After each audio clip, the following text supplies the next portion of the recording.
So let's be honest here. Everybody has made a mistake, but what Dan has done, ooh, it hurts me to my soul. You guys know how hard it is to even get 50 shards of a core of origin, let alone 100, and then this early in an account, go for the wrong one and also have some issues with the early game strategies. This one hurts my soul. Hopefully this goes out there and you guys learn, don't use cores of origin chest until you are ready to use them. Trust me. Hopefully you guys enjoy this one. Let's get going.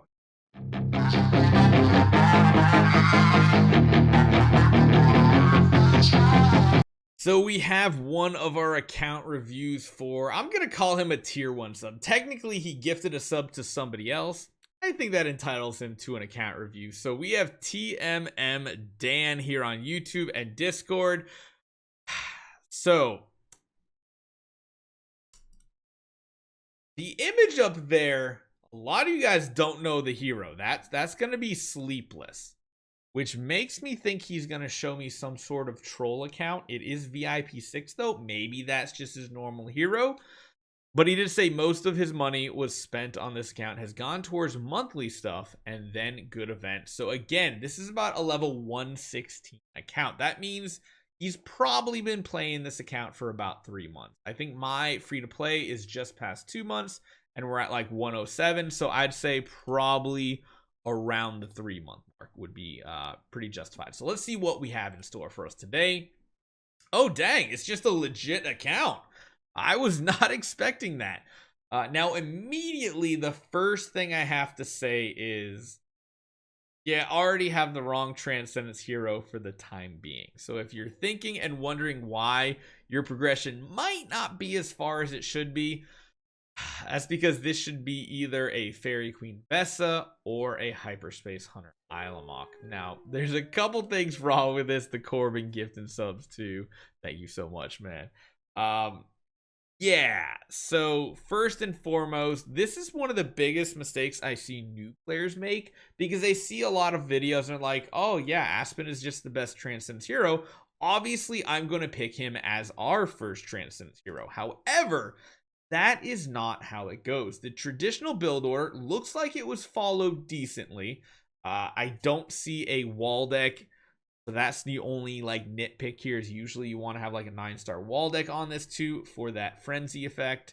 But that's not a cardinal sin. There's also a Holmes Young, kind of just a less than good version of Eloise. So it's not like good, but it's not bad. It's just all right. But the issue you run in with putting power onto a Lord of Fear Aspen is he doesn't do much to support the main hero. Dan says, I made Eloise, then Holmes, and the early game mistake and I made was getting, oh no. Oh no. Oh no. Yeah, I mean, I don't hate you, man. It's just sometimes if you don't have the right information as a new player, you can make some big mistakes that are going to really put you behind. So he did go ahead and use 2 core of origin chests to make a primary core of origin for Star Alchemist Young. At least it's only primary. The only issue is normally you would not build this hero for quite a long time. You would not build a Star Alchemist Holmes Young in any way, shape, or form. Now, sadly, we take a look over here. I almost wish Lord of Fear Aspen had him as one of his tenants that was like suboptimal, but he doesn't. Now, the first issue is you probably should have built a Fairy Queen Vesa first and not the Lord of Fear Aspen. Why is that? Well, it's because this hero right here is your main hero. You still, again, this is why you need to build another Jara. You need to fill these tenant slots up very quickly, and you need to not be investing power in heroes that are not tenants. Get an Onkirimaru in here, get a Jara in here. Those are going to be very, very important to get done because the more powerful your Eloise is, the more progress you're going to get. Now, having an E5 Holmes Young kind of useless. I would most likely regress him immediately, use all that food, and try to get ticks and carry up to E5 as fast as possible. What you also really don't want to be investing in is Lord of Fear Aspen right now. Typically what you do is you invest everything into your Eloise. You then invest the rest of your Stellar Shards into some of the tenants like ticks or carry or something like that. And then beyond that, your Transcendence Hero just kind of chills, sits there, and gets some support work done. Destiny with the tier 3 sub. Thank you so much. We will get to an account overhaul for you as well. But yeah, this is kind of a mistake. And it's probably biting you in the butt. Granted, you still can't really progress super fast in any game mode. Explorer's pretty rough for where you're at, I feel like. You should be able to get to Valiant if you had the proper support hero. But again, it's just going to slow your progress down. It's not like this is not recoverable. If you are going to spend in the future, you need to spend smart. Don't spend frivolously.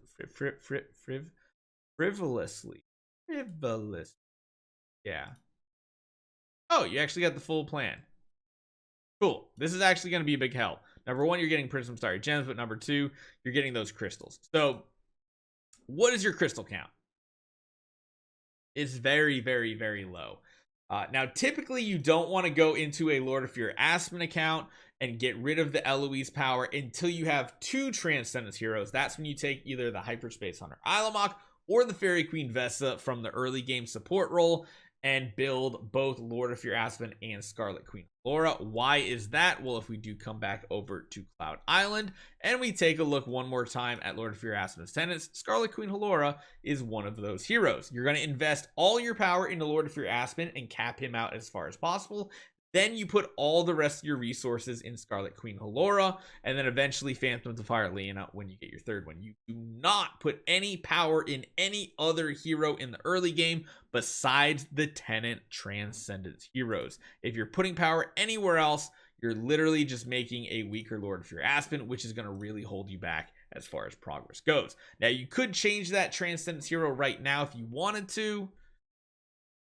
Only having 25 soul symbols means that's probably not a great idea. So at this moment, it's probably bide your time, get to your second Transcendence hero, and then convert yourself over to a full-blown Lord of Fear Aspen account. Make sure you track. You're going to want to build a either a Drake or an Aspen over here. You're also going to want to build an Onkirimaru here, but you can pretty much swap the ticks into an Onkirimaru when you have the copies. Dan said, I think my idea was to make an Eloise team. We're building towards an Aspen team, but obviously that is not good. I mean, it's not, that's a sound strategy. You kind of just skipped one step in the middle. I was planning on building Scarlet Queen Halora next. That is perfect. And after finishing ticks and carry, yeah, that's perfect. That's pretty much the game plan. Now, if you are spending a little bit, you might not need to do like the Jara build necessarily, because by spending, you might actually hit the second Transcendence hero much sooner than you would normally building E5's heroes to fill out this roster. But again, try to focus on these heroes. The Jara is one you could build. I wouldn't pick the Saya or the Gustin, honestly. You could, I feel like Onkirimaru is a more universal tenant. Wait, is Onkirimaru for Lord of Fear Aspen? Yes, he is. So definitely build the Onkirimaru next after the ticks and the carry, because he will transfer over to your Aspen tenant location very, very easily. That is a very good transition to get done. It works for Eloise, and then it transitions over very, very well. So yeah, just don't make any more mistakes with your Cores of Origin. Save your Core of Origin chests. Don't even cash them in. It's way too early. Stuff like that.